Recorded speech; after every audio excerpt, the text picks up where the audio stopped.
I, 23-year-old female, am engaged to John, 24-year-old male. We have been together for 5 years. We want to get married in July 2025. I always thought that his family liked me because we get along well. He has 2 older brothers, 26-year-old male, 29-year-old male, both married. Honestly, I was very excited to have them all as my in-laws. They were always kind to me. Some kind of important information? About a year ago, when I was scrolling on Instagram, I saw a profile that was kind of cringy, but in a cute way. It was an older woman's profile who shared inspirational quotes. I remember one particular post, and it was something along the lines of, "Only stupid people pretend to know everything. Don't pretend, just ask." Honestly, this quote changed me in many ways. Before that, I was always worried that I might embarrass myself if I didn't know something. And after reading that quote, I realized that if I always pretend that I know everything, then I'll miss out on actually getting to learn about things. So I decided to change my habits and start admitting that sometimes I genuinely don't know. Someone is talking about the war in Kosovo. Okay, sure, but first let me ask some questions so I can really understand what we're talking about. And I ask a lot of questions sometimes. I sometimes even open the Notes app and write down some questions that I later want to find answers to. These are my latest. 1. How does the time work in a black hole? 2. Why do some snails have shells and others don't? 3. What food is okay for ducks? 4. How does the light bulb work? The old ones with gas inside them? 5. Do everyone see colors the same? And how can we know that? Now onto the problem. His parents hosted a small barbecue last weekend only for the family. So, it was the mom, 54-year-old female, dad, 59-year-old male, brothers, 26-year-old male, 29-year-old male, and their wives, 27-year-old female, 27-year-old female. I was the last person who showed up because I had to work late. I entered the house, and when I was walking towards the back of the house and into the backyard, I heard John's mom talking about me. To be honest, she wasn't talking about me, more like mocking me. I heard her say in a high-pitched voice, "How does the sun work? Where should I put the fork? Why does nobody like me? How do I wipe my butt?" I just stood there. I had this sinking feeling. I couldn't move, so I just stood there. And I heard them all laughing. One of the wives said, "I actually don't mind her always asking questions. I think it's cute." And it made me feel hopeful that they will say something like, "Yeah, sure, we're just playing. We love that." But none of them did. Instead, the mom replied, "It's not cute. She's just stupid." So after that, they laughed again. I heard John laughing. My heart kind of broke in that moment because he didn't even say one positive thing. He didn't defend me. He just laughed. I quietly turned around and left the house. I texted John that I got sick and have to stay home. Now I'm wondering, how should I approach this situation? We live together and I sleep in the guest bedroom for now. And I use the excuse that I don't want him to get sick from being around me. I can't ignore him forever, and I can't pretend to be sick anymore because it's been too long. I'm not sure how to proceed. Maybe it was just a misunderstanding. I'm considering talking to them about this, but I'm also worried that they won't be honest with me. I can't marry him if he really thinks I'm stupid, but I also can't marry into a family who thinks so little of me. But maybe it was a joke, and I shouldn't take it so seriously. I'm so torn apart, and every day I convince myself a bit more that it's okay, and sometimes we should all laugh about ourselves. Now I feel like I'm just going crazy. I would really appreciate some advice. To add, there are many comments saying that they cannot stand people like me. I agree that sometimes I can be a bit too much with the questions, but with that being said, I still think I'm within reason. I don't do it around people I just met. I rarely do it at parties or other gatherings. I usually do it with people who are close to me, who I think wouldn't judge me, or with people who specifically have knowledge about something and are willing to share it. If I'm a part of a conversation, I'm not rude and I'm not interrupting. I usually just ask 1 or 2 questions. If a discussion is about climate change, I'm not asking about monkeys, if you know what I'm saying. I'm also not a complete fool. I don't ask questions which generally would be considered dumb to other people. Those, I just write notes and check answers later on the internet. I'm capable of reading, so I make good use of it. But after all, I still do ask questions a lot. Now for a few comments before the update. Comment 1. They were laughing at you behind your back. If he says anything along the lines of, "That is how they are, get over it, it is not a big deal," you are too sensitive. Anything that excuses their behavior, then he is really asking you to accept it. He is asking you to give your permission for it to continue, and your silence is your permission for it to continue. If they can't say it to your face, that tells you a world of information about the kind of people they are. If you want to see how things really are, confront them about this and see what happens. Their reactions will tell you everything you need to know about all of them, and will be helpful in making such a big decision. It will show you how they deal with conflict, which will be a good indication of what you will be getting yourself into. Should you marry this guy, they will be a part of your life for as long as they are alive. You need to know if you can tolerate being a part of his family. Comment 2. Tell John what you heard. Tell him of all the things you heard. His reaction hurt you the most. Tell him you cannot believe how cruel his mother was, and his laughter and failure to stand up for you was like a knife in the heart. Then ask him, "Why should I marry you? Someone who is comfortable laughing at me when they think I can't hear them." You know, I ask questions to better understand something. The smartest person in the room is the person who knows they don't know everything and is not afraid to ask. When I heard everyone, all I could hear was ignorance, unkindness, a lack of grace, and no love whatsoever. How very graceful of you and your family to mock someone. Frankly, I'd call off the wedding. Now for the update. Hey everyone, a lot has happened since my last post. After that barbecue incident, I decided to confront John about what I heard. I couldn't keep pretending to be sick and avoiding him. One evening, I sat him down in the living room and told him everything I overheard. I was honest about how hurt I felt, especially hearing him laugh along with his family. John looked genuinely shocked and apologized immediately, saying he didn't realize how much it would hurt me. He said it was just a joke, but I told him that it didn't feel like one to me. We had a long talk about respect and how important it is for him to stand up for me, especially in front of his family. The next day, John suggested we go over to his parents' house to talk things out. I was hesitant, but I agreed because I needed to know if they really thought I was stupid or if it was just a misunderstanding. When we got there, I could feel the tension in the air. His mom seemed surprised to see me, and I could tell she knew something was up. John started the conversation by explaining what I had overheard and how it made me feel. His mom looked a bit taken aback, but then tried to brush it off as a harmless joke. I told her that it didn't feel harmless to me, and that it hurt to hear them mock me like that. To my surprise, one of John's brother's wives, the one who had said she thought my questions were cute, spoke up. She admitted that she didn't think it was right to make fun of me, and apologized for not saying anything at the time. This gave me a bit of hope, but John's mom still seemed defensive. She said that sometimes my questions could be a bit much, and that they were just teasing. I told her that I understood that, but there's a difference between teasing and making someone feel small. John's dad then chimed in and saying that they didn't mean to hurt me, and that they were just used to joking around like that. He apologized and said they would try to be more mindful in the future. I appreciated the apology, but I still felt uneasy. I told him that I needed some time to think about everything, and that I wasn't sure how to move forward from here. Over the next few days, things were tense between John and me. I could tell he was trying to make it up to me, but I was still hurt. I started questioning if I could really marry into a family that thought so little of me. I decided to take a few days off work to clear my head and figure out what I wanted to do. During this time, I thought a lot about my own family and how they would react in a similar situation. My parents have always been supportive and encouraging, even when I asked a million questions as a kid.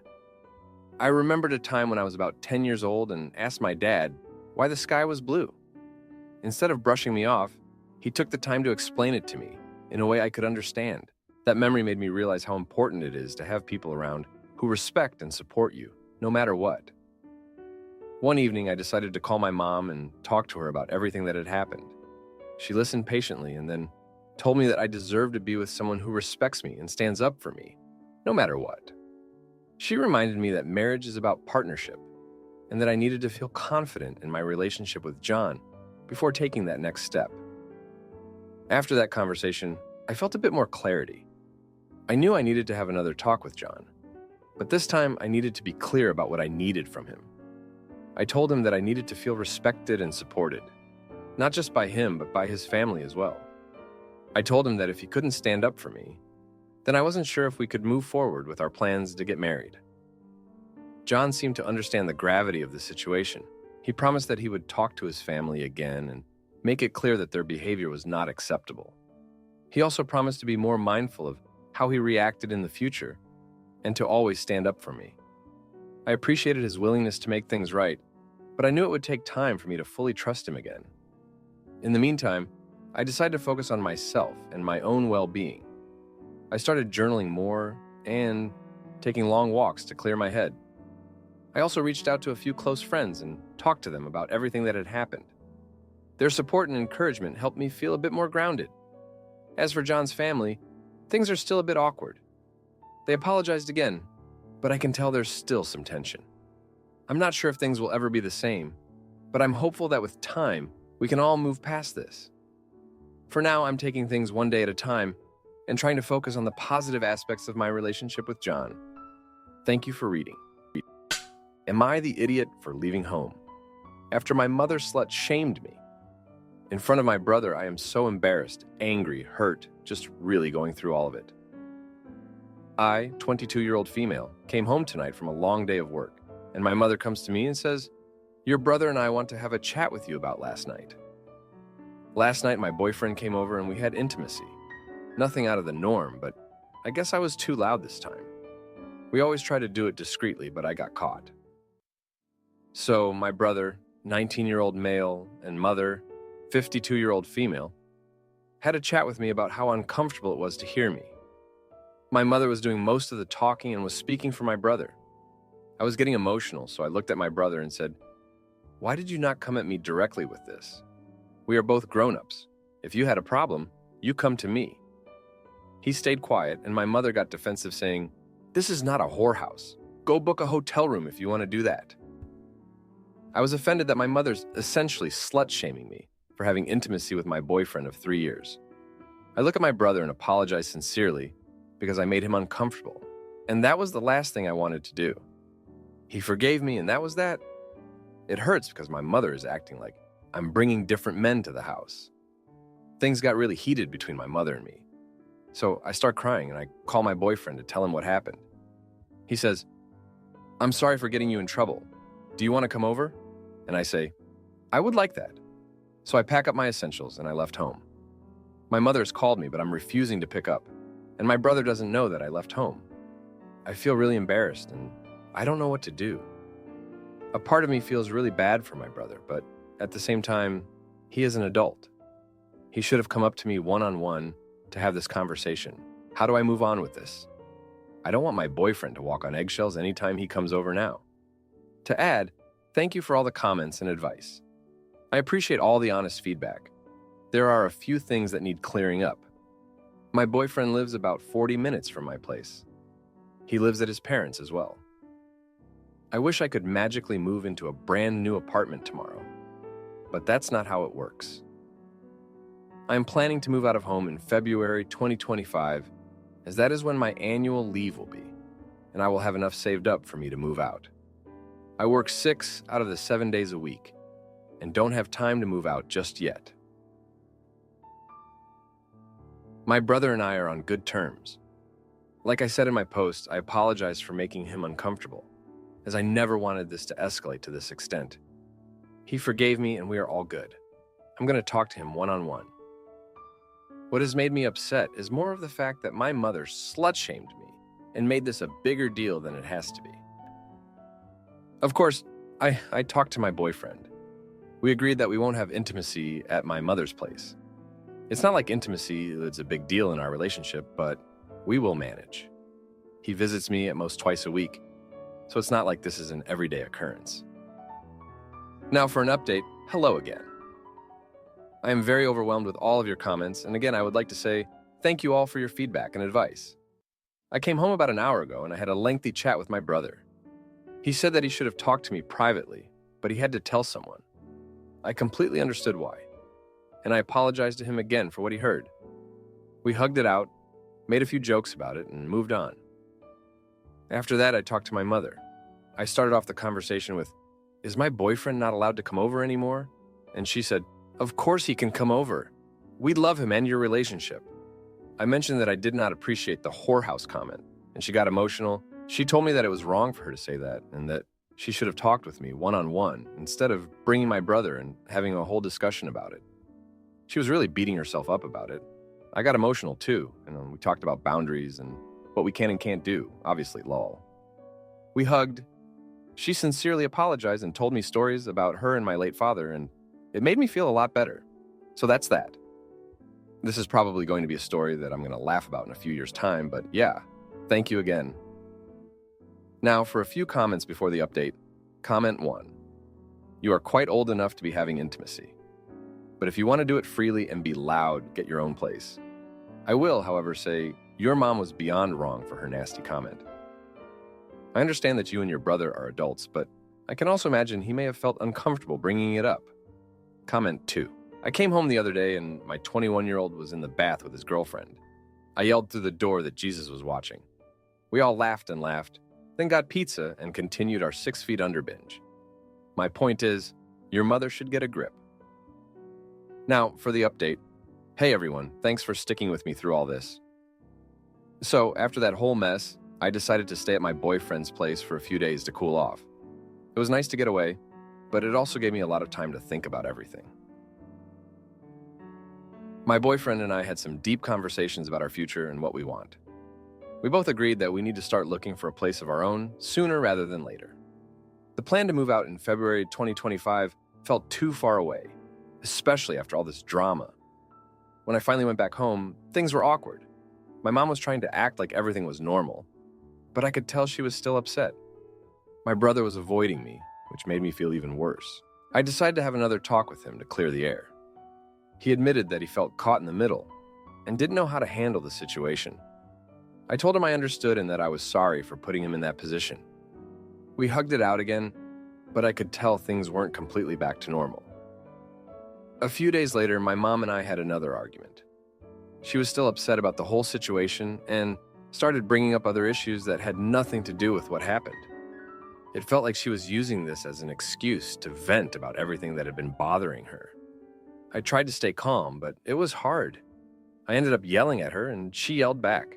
It was a mess. After that, I decided I couldn't stay there anymore. I packed up more of my stuff and went back to my boyfriend's place. We started seriously looking for apartments, even though it was going to be tough to afford one right now. We found a few places that were within our budget, but they were all pretty far from our jobs. It was frustrating, but we were determined to make it work.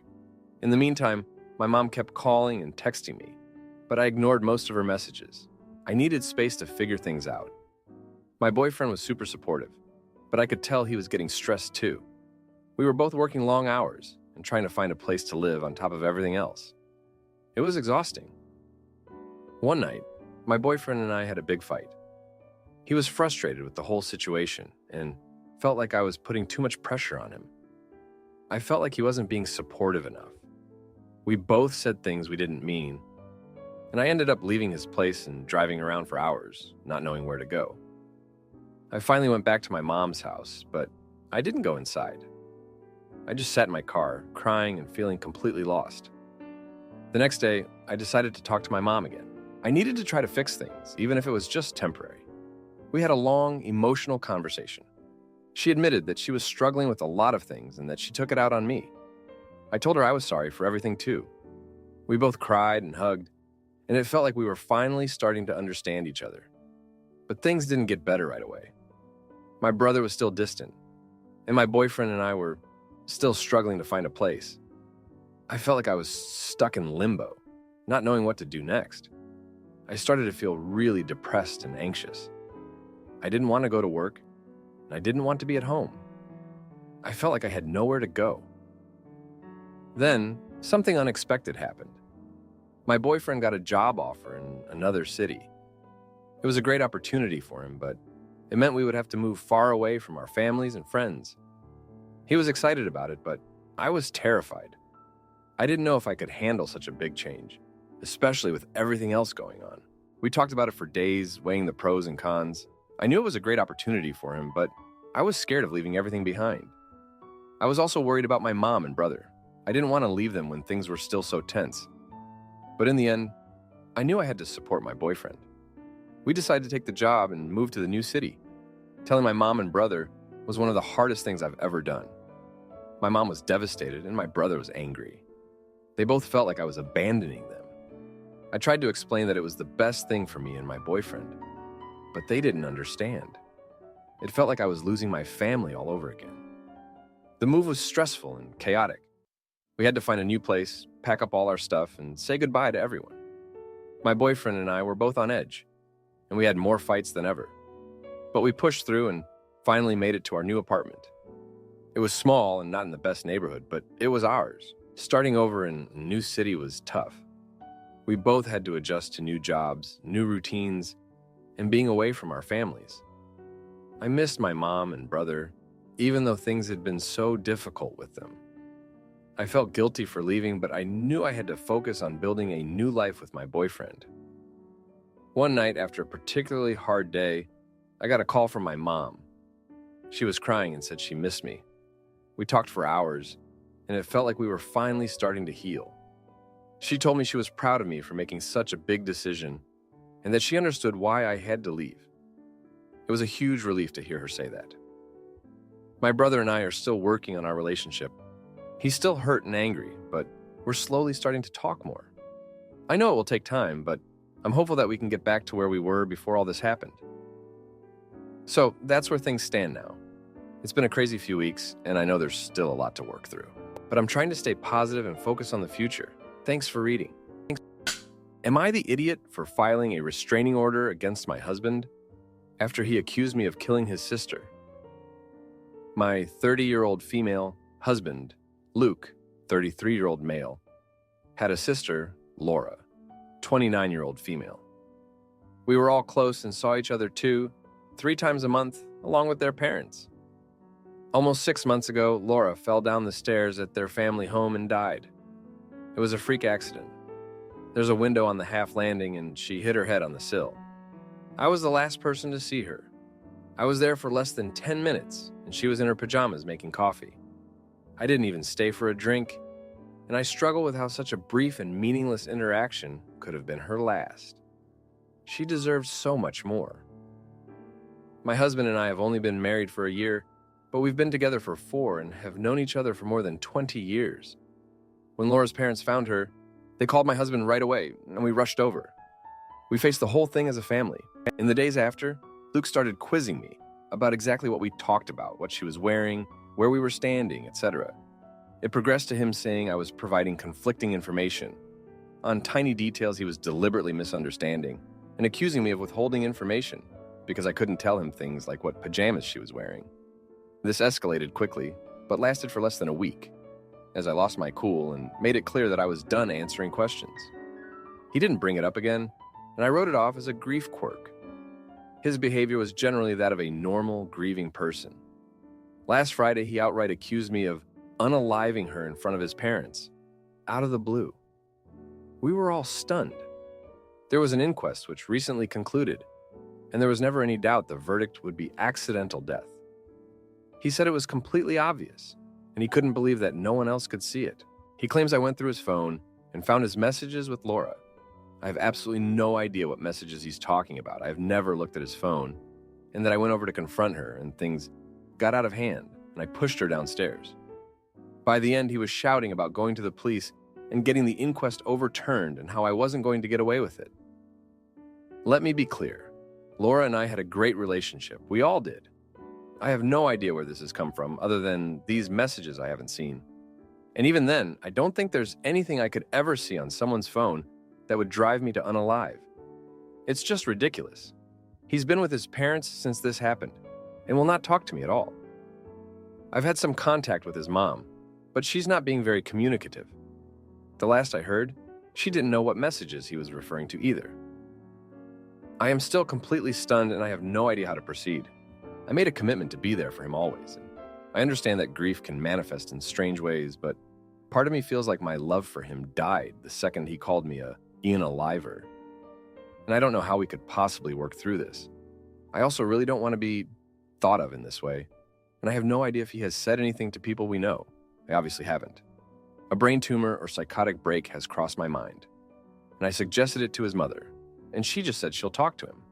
Other than the questions before, he hasn't been acting odd. Obviously, he's been grieving, but he's seemed sane and sensible other than this. I feel like I'm going mad. Does anyone have any advice at all? To add, it has come to my attention that I accidentally used Laura's real name once in this post.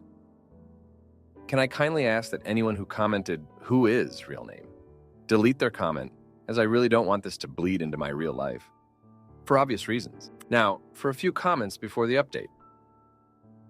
Comment 1. You need to get a lawyer to protect yourself in case he does go to the police. I would write down everything that you can remember that happened that day and keep it just in case. He may be having a psychotic break.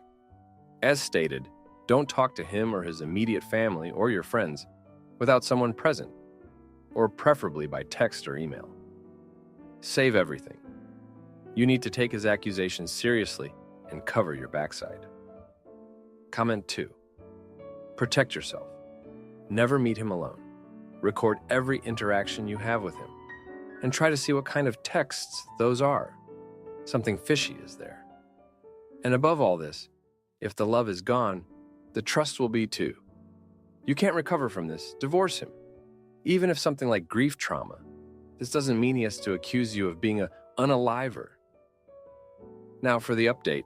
Thanks for all the comments from my last post. After Luke accused me of unaliving Laura, things went downhill fast. I tried to reach out to him multiple times, but he wouldn't answer my calls or texts. His parents were also avoiding me, which made everything even more confusing and painful. I decided to give them some space, hoping that time would help them see reason. But things didn't get better. They got worse. About a week after the accusation, I received a call from the police. Luke had gone to them with his suspicions. They asked me to come in for questioning. I was terrified, but knew I had nothing to hide. I explained everything to them, just as I had to Luke and his parents. They were polite but thorough, and I could tell they were taking Luke's claims seriously.